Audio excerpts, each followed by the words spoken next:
सो अभी तक जो देखा था पैटर्न, उसमें हमारे पास आईडी था और आईडी का एक्चुअल यूज़ था यूनिकली आइडेंटिफायर, लेकिन क्लास हमेशा सिमेंटिक्स को रिप्रेजेंट करता है जब आपको एक ही पैटर्न पे multiple looks and feel apply करवाने हों। चलिए तो एक स्टाइल 1 और 2 तो बन गया है आईडीज़ के ऊपर, स्टाइल 3 बनाते हैं। अभी एक्सटर्नल पे ही हम लोग काम कर रहे हैं। सो स्टाइल 3 को डिज़ाइन करेंगे। हमने क्लोज कर दिया 2, हमने क्लोज कर दिया फर्स्ट वाला भी, और अब हमारे पास है 4th।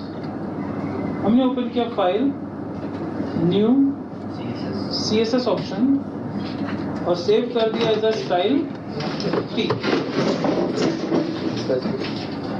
CSS पे जाके सेव कर दिया गया एज अ स्टाइल 3, स्टाइल 3। अब व्यू करिएगा। स्टाइल 3 में हम लोग मेंशन करेंगे सेम एड्रेस टैग। अभी एड्रेस को ही टारगेट किया हमने। कॉमन प्रॉपर्टी, बैकग्राउंड कलर हमने दे दिया अभी गोल्ड, और फॉन्ट वेट हमने दे दिया है अगेन बोल्ड, फॉन्ट वेट भी दे दिया बोल्ड। तो हमने लिखा डॉट, सबसे पहले तो क्लासेस। तो पेज 1 पे गए, और पेज 1 पे जाकर जहाँ पे आईडीज थे पहले उन्हें लिखे रहने दीजिए। आईडीज को हम हटाने का काम नहीं करेंगे, बट अब हमने बनाई क्लास। अब हमने लिखी क्लास, जो असली कैस्केडिंग के लिए ही डिजाइन की गई है, क्लासेस। फिर डिफरेंस एंड डिस्कस करेंगे। आईडी और क्लास में सबसे बड़ा क्या डिफरेंस है। सो हमने मेंशन करा class. Now we specify the property called class, और क्लास प्रॉपर्टी हमने मेंशन कर दी है like C name, but name common होने से थोड़ा कंफ्यूजन आ सकता है। सो हमने दिया है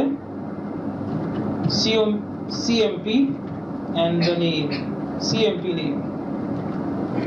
और सेकेंड क्लास जो हमने बनाई वो थी CMP add, that was a CMP address, company name and company address।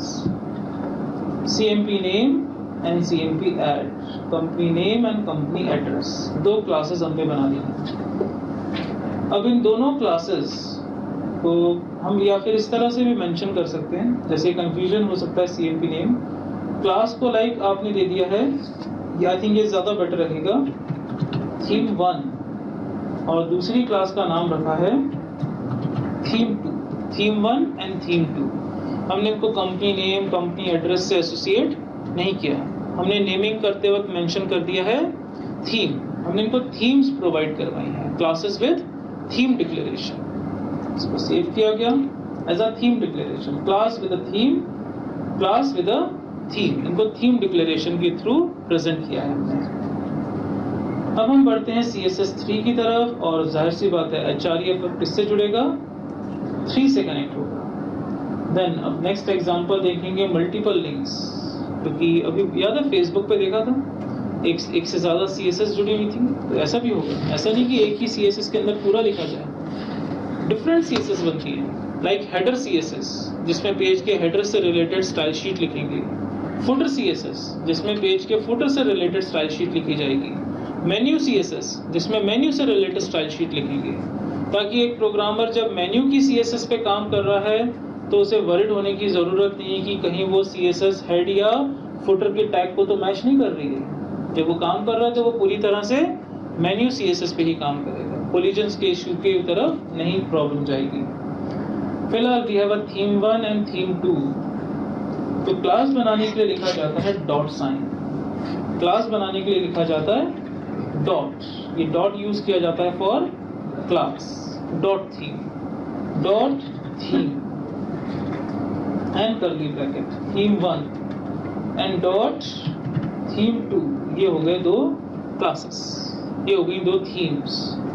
पहली थीम है ब्लैक थीम, तो उसका कलर जो कर दिया गया है दैट्स अ ब्लैक। और दूसरी थीम है बेबी ब्लू थीम, तो उसका जो कलर कर दिया गया है वो है ब्लू। देयर हुआ। सो ये 2 थीम्स हमने बनाई है, थीम 1, थीम 2। सो एड्रेस तो पहले भी देखा, एज इट इज अप्लाई हो जाएगा। And we want only gold, so वही pattern, make it important. But 2 बार इम्पोर्टेंट लिखना कोलिजन था और सेकेंड वाला उसको डोमिनेट कर रहा था। सेकेंड वाला इम्पोर्टेंट कीवर्ड पहले वाले इम्पोर्टेंट को डोमिनेट कर रहा था। प्रीवियस लास्ट एग्जांपल हमने यही देखा था। Save all and page 1 dot HTML, save all and back refresh। ये 3 स्टाइल शीट्स, बट अभी स्टाइल 3 आपके पेज 1 से जुड़ी हुई है। Refresh. See this one, black colour and a blue colour, और जो थीम इसके साथ अप्लाइड है वो है क्लास थीम 1, क्लास थीम 2 और style 3.css, style 3.css theme 1 और थीम 2 के साथ अप्लाइड है। सो फिर अंतर क्या है, क्या डिफरेंस है इसमें क्लास और थीम में? पहला टर्म, अगर आप चाहते हो कि कंपनी का एड्रेस नेम थीम 2 पे दिखे तो आप इजीली क्लास को यहाँ पे राइट कर सकते हैं, क्लास थीम 2। जबकि सी नेम और सी नेम 2 आईडीज एक जैसे अप्लाई करवाना is a wrong concept. Overall वो गलत है। हर टैग का आईडी अपने आप में यूनिक होना चाहिए, पहली रिक्वायरमेंट। अगर आपको कॉमन स्टाइल शीट अप्लाई करवाना है बिटवीन 2 डिफरेंट एलिमेंट्स, यदि आपको कॉमन स्टाइल अप्लाई करवाना है बिटवीन 2 और मोर एलिमेंट्स, तो यूज क्लास। क्लियर हुआ? आईडी रिपीट करना इज नॉट अ सॉल्यूशन। क्या रिपीट किया जा सकता है? क्लासेस। ये पहला टर्म क्लियर हुआ सबको? तो आईडीज को रिपीट करके कॉमन स्टाइल शीट अप्लाई करवाना is a wrong concept. Class को रिपीट करके आपको कॉमन स्टाइल अप्लाई करवाना इज अ राइट टर्म। तो पहला तो ये डिफरेंस निकला। क्लासेस रिपीट करवाकर आप एक जैसा look and feel easily apply करवा सकते हैं बिटवीन मल्टीपल एलिमेंट्स। तो पहला तो ये सॉर्ट आउट हुआ, आईडी हटा दिया, सी नेम वाला। तो अब जो कंपनी नेम की डेफिनेशन की हेडिंग थी वो किसमें दिखेगी? Blue colour. आ गया कंपनी एड्रेस ब्लू कलर में। कौन सा थीम अप्लाई हुआ है? Theme 2, exactly. Second benefit, the most important benefit, एक और थीम बनी, डॉट। हमने इस थीम को नाम दिया है लाइक हमने main, theme called main and curly bracket, या फिर थीम कॉल्ड फोकस। किसी चीज को फोकस पे लेकर आना है तो हमने नाम दे दिया फोकस। हमने थीम का नाम क्या दे दिया? फोकस। और फोकस में लिखने के लिए हमने कुछ खास नहीं, सिर्फ एक टेक्स्ट को शेडो दे रहा हूँ। अब ये प्रॉपर्टी सीखेंगे हम लोग, टेक्स्ट प्रॉपर्टीज, फॉन्ट प्रॉपर्टीज। अभी तो हम अप्लाई करवाने के तरीके सीख रहे हैं, कितनी तरह से CSS को अप्लाई किया जा सकता है किसी वेब पेज पर। तो शेडो हमने दे दिया है, शेडो का कलर ब्लैक या और येलो कलर, क्योंकि ब्लू कलर अप्लाइड है, येलो कलर शेडो दिया। एंड जब येलो कलर का शेडो है तो कलर शेडो है येलो कलर का। एक्स एक्सेस मतलब हमें सेकेंड प्रॉपर्टी देनी है, space X axis, 3 pixels X axis, 3 pixels Y axis and 0 pixels blurring, मतलब शेडो होगी हार्ड शेडो, शेडो का कोई ब्लरिंग नहीं है। वाई एक्सेस 3 पिक्सल्स नीचे जाएगा, एक्स एक्सेस 3 पिक्सल्स लेफ्ट जाएगा, और येलो कलर का शेडो है। और ये शेडो ब्लैक कलर में अच्छे से दिखेगा। सो अब कलर को गोल्ड की जगह जहाँ पे फोकस होगा वहाँ पे कौन सा कलर अप्लाई होना चाहिए?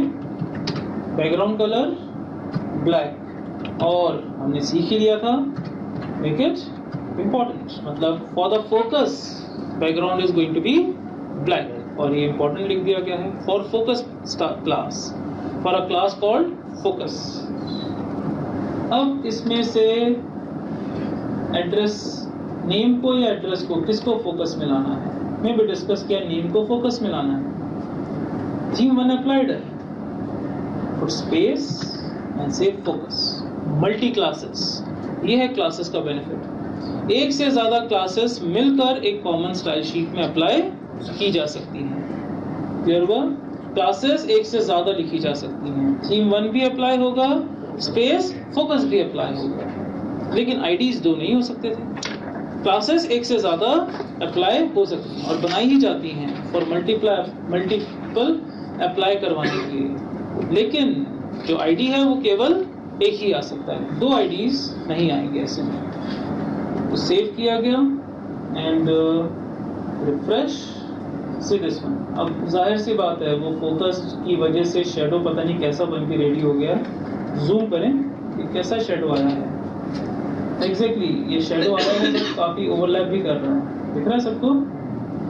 ये शेडो आया है बट साथ ही साथ ओवरलैप भी कर रहा है, वो शेडो पीछे नजर आ रहा है। ये शेडो है, उसके पीछे येलो शेडो है, वो ब्लैक कलर का फॉन्ट है ना, इस वजह से। तो फोकस के अकॉर्डिंग ये दिख रहा है थीम 1 किस कलर का था? ब्लैक। तो चलिए उसको कर देते हैं रेड। थीम 1 का कलर क्या किया गया? रेड, इसलिए तो दिख नहीं रहा था। फ्रेश, अब दिख रहा है सबको? पीछे शेडो है बट शेडो बहुत दूर हो गई है। सो 1 पिक्सल शेडो को एक पिक्सल दूर किया। फ्रेश, अब दिख रहा है शेडो। और पास लेकर आना है क्योंकि टेक्स्ट बहुत छोटा है, 0.5। आप शेडो को 0.5, 0.2, 0.1 के थ्रू भी स्पेसिफाई कर सकते हैं। अब eye shadow proper, shadow behind your text. और अगर ब्लर करना था तब तो काफी इफेक्टिव है, पुट ऑल जीरोस, ना एक्स एक्सेस ना y axis, exact behind, but blur कर दो 5 पिक्सल्स तक। एग्जैक्ट बिहाइंड पूरा पीछे है उसके, बट आसपास की ब्लरिंग कितनी कर दी गई? 5 पिक्सल्स। खैर ये हम सीखेंगे जब टेक्स्ट शेडो प्रॉपर्टी लर्न कर रहे होंगे, ये तो अप्लाई करना सीख रहे हुआ। सबके पीछे ब्लर इफेक्ट आ गया है, द टेक्स्ट शेडो। तो इस तरह से एक शेडो पॉपुलेट हो गया है नेम के पीछे और अप्लाई भी हुआ। अप्लाई क्या क्या हुआ है? थीम 1 और फोकस। थीम 1 भी अप्लाई हुआ है और फोकस भी अप्लाई हुआ है। क्लियर हुआ आप सभी को ही? This is a way to apply your class. क्या हो गया? इतनी हैरानी से देख रहे हो, क्या प्रॉब्लम आ गई? चलिए नोट करिए सब।